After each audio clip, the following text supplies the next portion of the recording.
Bismillahirrahmanirrahim. Assalamualaikum warahmatullahi wabarakatuh. Mukadimah singkat.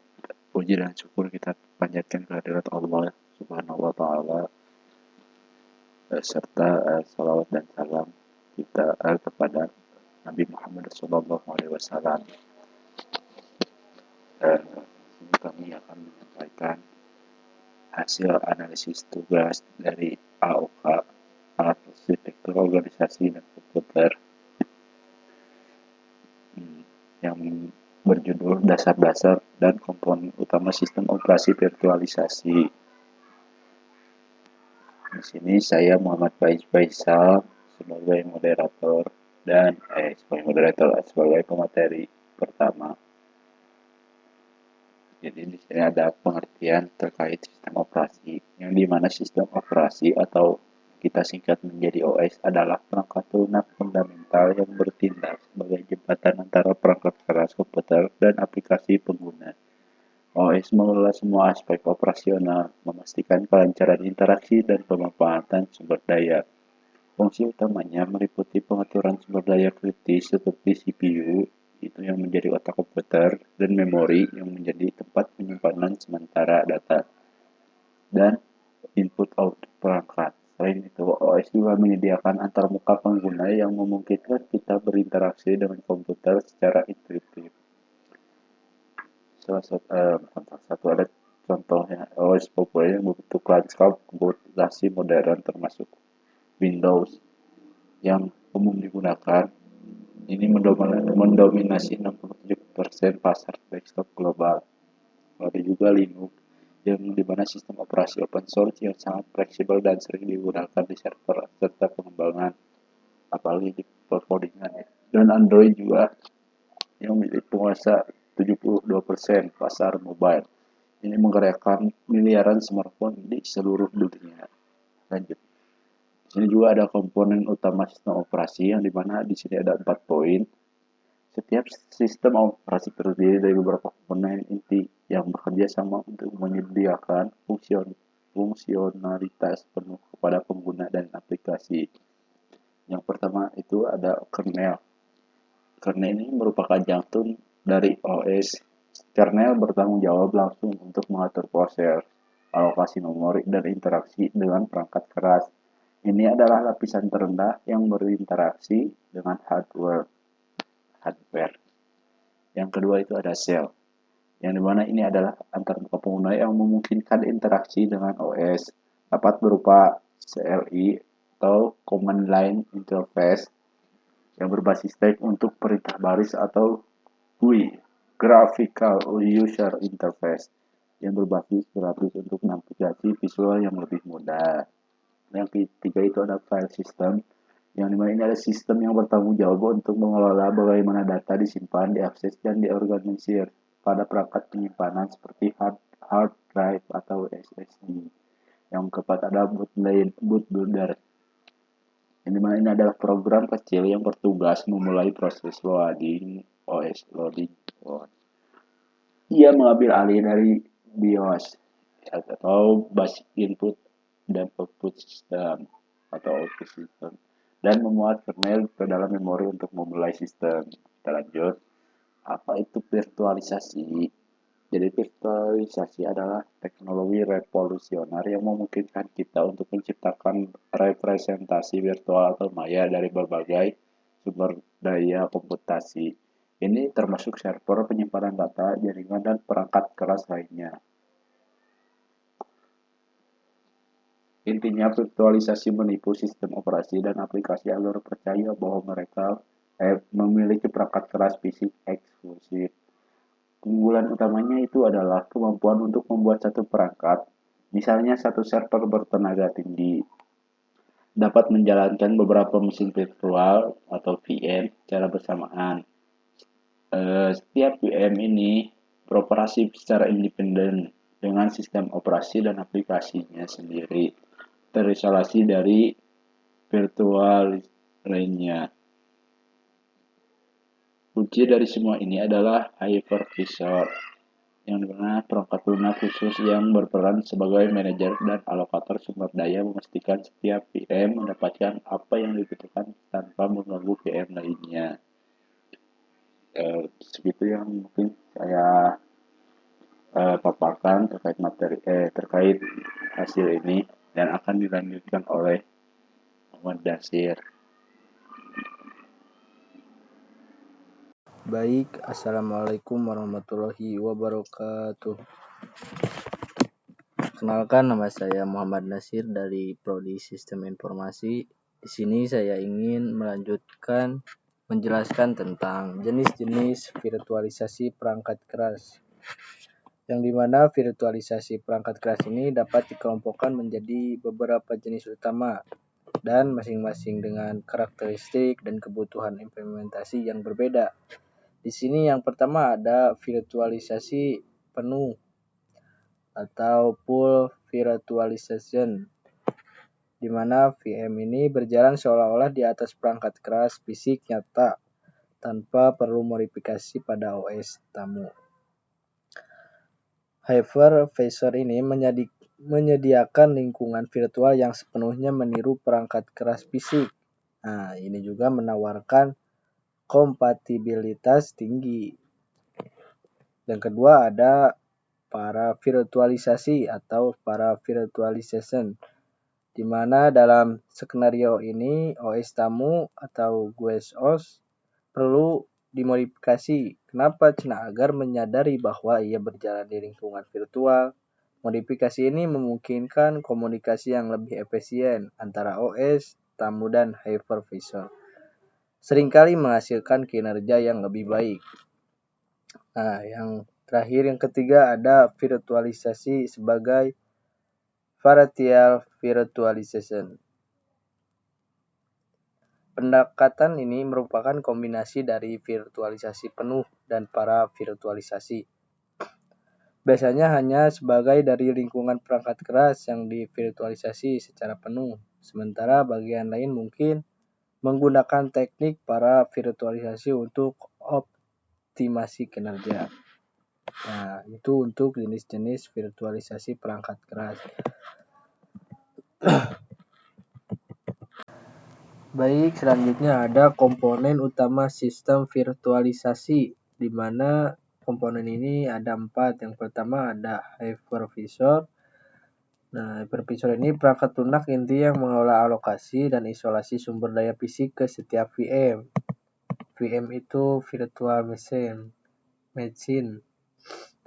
Ada 2 tipe utama. Tipe 1 bare metal berjalan langsung di atas hardware, dan tipe 2 hosted berjalan di atas OS yang sudah ada. Nah, itu untuk hypervisor.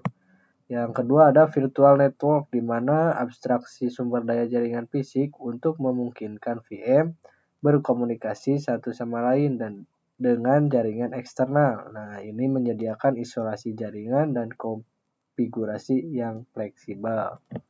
Itu untuk virtual network. Yang selanjutnya ada virtual machine yang VM.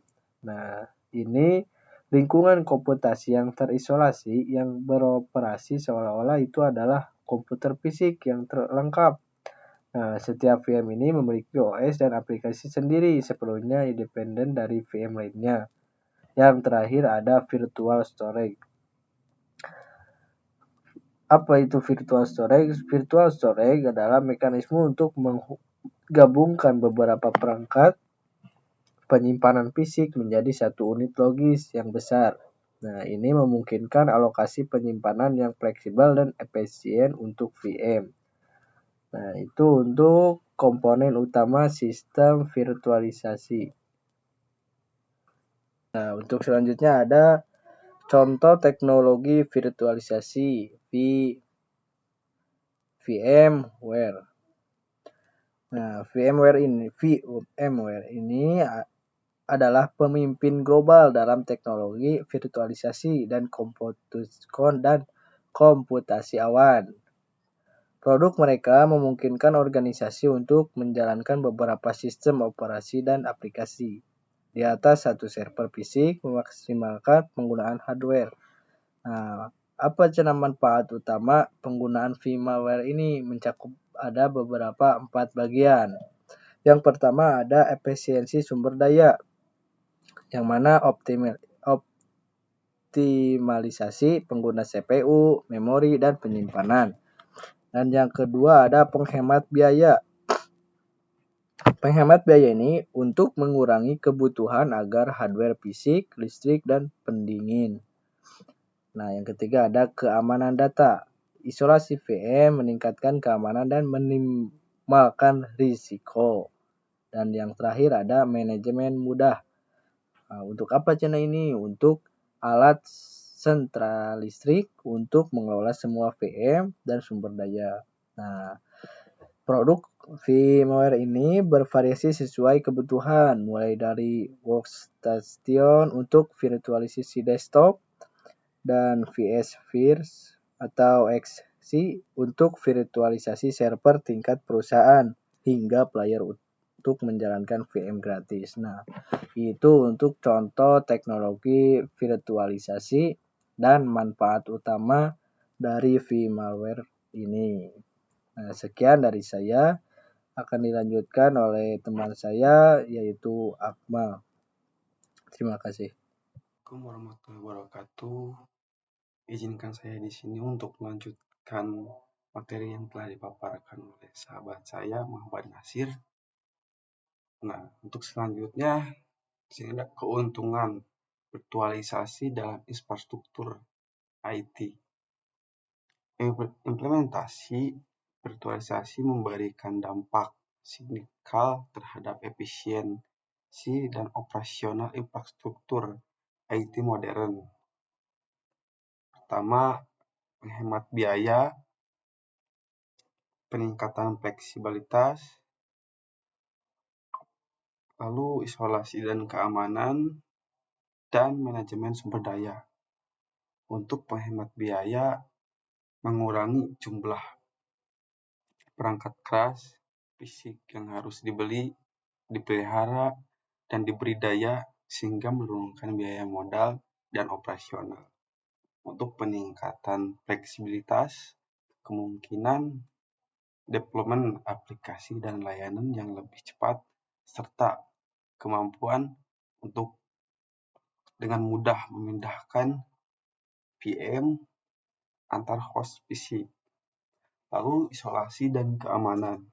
Setiap VM berjalan secara toleransi, yang berarti masalah pada satu VM tidak akan mempengaruhi yang lain. Meningkatkan stabilitas dan keamanan keseluruhan. Dan yang terakhir, manajemen sumber daya. Manajemen sumber daya mempermudah alokasi dan penyesuaian sumber daya seperti CPU, RAM, penyimpanan secara dinamis sesuai kebutuhan masing-masing VM.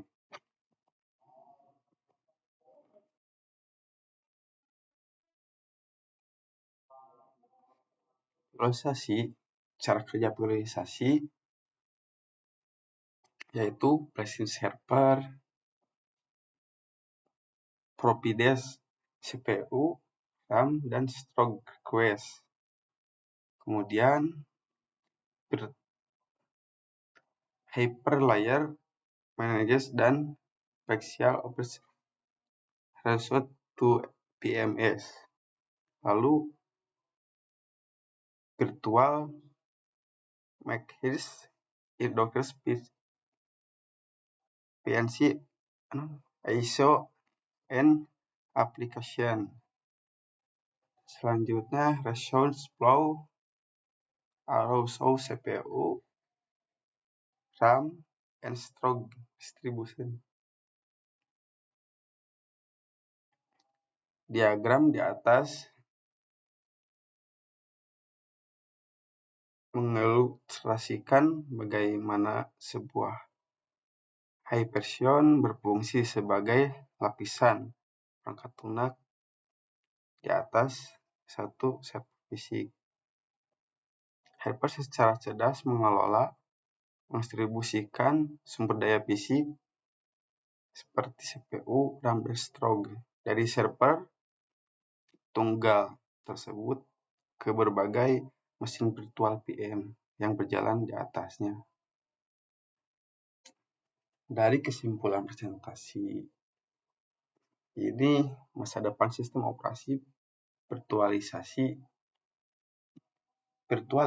bukan lagi sekedar teknologi pelengkap, melainkan fondasi penting yang mendorong efisiensi dan stabilitas di era komputasi awan saat ini. Sistem operasi dan teknologi virtualisasi adalah dua pilar yang saling melengkapi.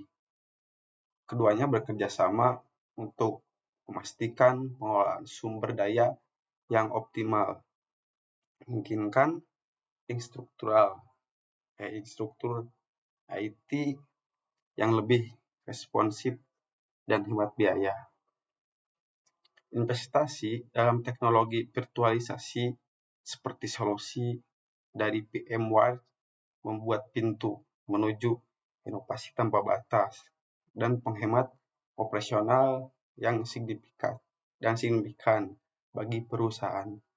Mari kita memanfaatkan potensi penuh virtualisasi untuk mempercepat transformasi digital, menciptakan sistem yang lebih tangguh, fleksibel, dan hemat biaya untuk masa depan. Mungkin untuk presentasi saya sekian. Terima kasih. Assalamualaikum warahmatullahi wabarakatuh.